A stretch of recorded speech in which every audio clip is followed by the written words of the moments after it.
Haptics. In India, touching somebody is considered a special act. Only someone with the same caste system or family may touch you. The religious significance of touch is very high because there is a lot of touching involved with Hindu ceremonial acts.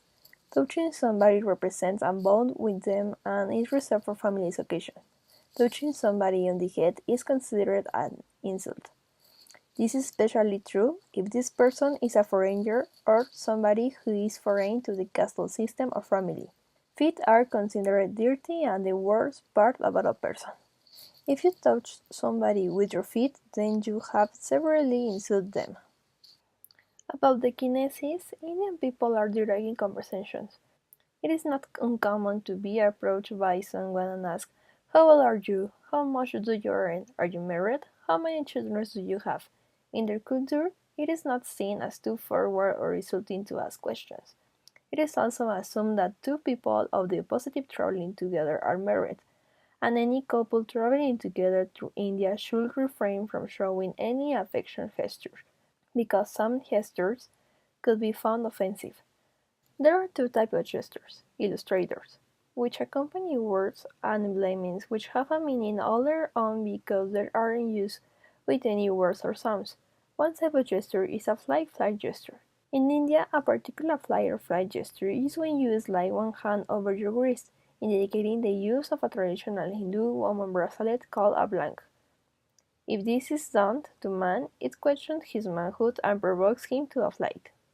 The anthropologist Edward Hall coined the term proxemics, and he considered as the study of space and how we use it, how it makes us feel comfortable, and how we arrange objects and ourselves in relation to space. For example, in countries as India, females need less personal space than men, with members of their own sex. A social code of behavioral norms between sexes, in contrast to men who create deliberate distance between them and members of their own sex on grounds such as status and power. Personal space is expected to be increased by individuals as their age increases. Touching while conversing is frowned upon among adults of both sexes. Touching behavior is found among children more commonly if the children belong to lower economic classes. Custom for a wife to walk several feet behind her husband is acceptable. Men and women tend to stay separated in public. The traditional Indian attire has earned admirers from all over the world.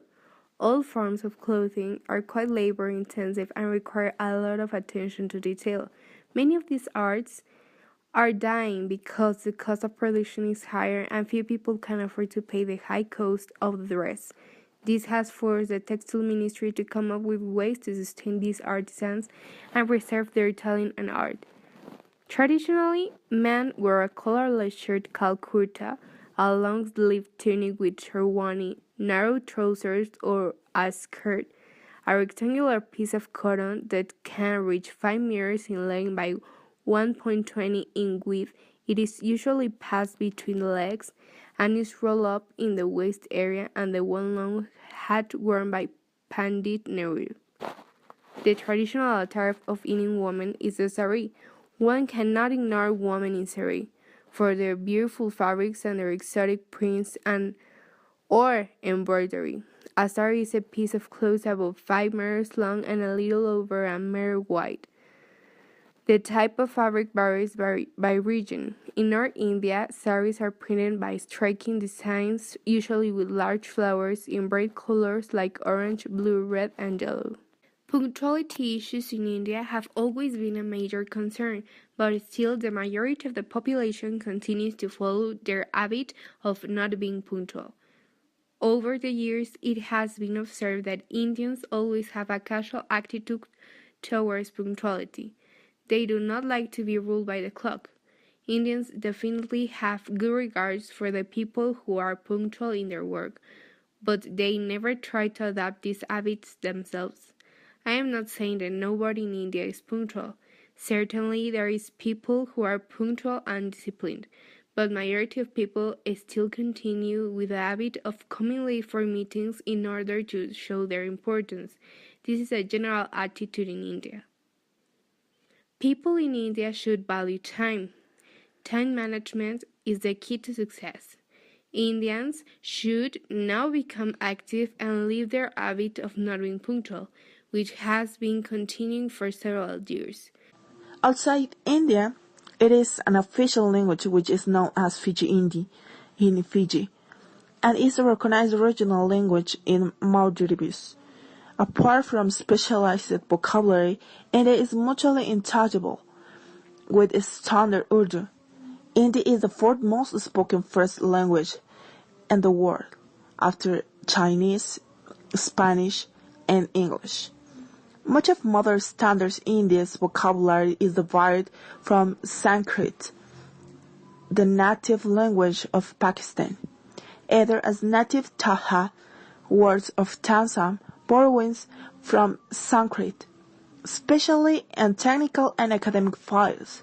The Hindi standard from which much of the Persian, Arabic, and English vocabulary has been replaced by. The weather in India is divided by zones as hot, dry, cold, and warm. But it doesn't mean that India is always cold or always hot.